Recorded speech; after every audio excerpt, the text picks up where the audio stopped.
aussi que cet ouvrage pourrait être l'évangile de Barnabé, un texte dans lequel Jésus citerait l'avènement du prophète Mahomet.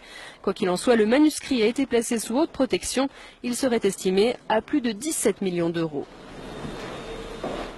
Cette Bible soutient que Jésus n'a pas été crucifié, le Vatican est sidéré. Cette Bible a été découverte et gardée secrète, en 2000 et contient l'évangile de Barnabé, un disciple du Christ, qui soutient que Jésus n'a pas été crucifié, qu'il n'était pas le Fils de Dieu, mais bien un prophète. Cette Bible soutient aussi que l'apôtre Paul est appelé l'imposteur, que Jésus a fait son ascension tout en restant vivant et que c'est Judas Iscariote qui a été crucifié à sa place. Authenticité selon les rapports, les experts et les autorités religieuses, à Téhéran, insistent sur le fait que le livre est un original. Il est écrit avec des lettres dorées, sur du cuir relié et il est écrit dans la langue araméenne, qui était la langue parlée par Jésus. Le texte principal maintient une vision similaire à celle de l'islam, contredisant les enseignements du Nouveau Testament de la chrétienté.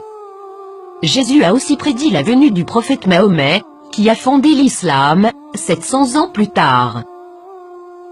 Plusieurs croient que, durant le concile de Nicée, l'Église catholique a choisi la forme qu'aurait la Bible, omettant l'évangile de Barnabé, parmi d'autres, et favorisant les 4 évangiles que nous connaissons aujourd'hui. De nombreux textes bibliques ont commencé à faire surface depuis ce temps, incluant ceux de la mer morte et les évangiles gnostiques, mais cette Bible semble tout particulièrement inquiéter le Vatican. Qu'est-ce que cela signifie pour les religions chrétiennes et ses adeptes? Quelque chose d'inconfortable. Le Vatican a demandé aux autorités turques de pouvoir examiner le contenu du livre. Maintenant que ce livre a été découvert, accepteront-ils cette preuve? La nieront-ils?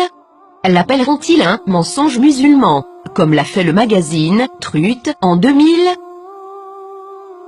Pour plusieurs, ce livre est un rayon d'espoir et les croyants réaliseront bientôt que l'objet de leur adoration est arbitraire et que tous les textes, spécialement les textes religieux, sont sujets à l'interprétation. Qu'est-ce que cela signifie pour les athées, les agnostiques, les penseurs séculiers? Ce texte est-il réel? Est-il contrefait? Est-ce important? Nous pouvons espérer que cette nouvelle inspirera les religions à se poser des questions, au lieu de pointer du doigt et de tout croire aveuglément. Ne commencez pas à clamer à tous, je te l'avais bien dit.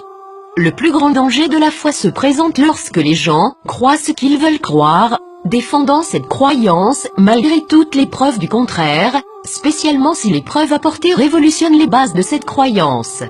Et le grand coupable, dans tout cela, est le piège de l'ego, rejeter, critiquer les autres parce qu'ils ne sont pas comme vous. Durant des siècles, la défense de la foi aveugle a mené les nations à la guerre, à la violence, à la discrimination, à l'esclavage et à une société d'automates, et tout cela a été justifié par des mensonges.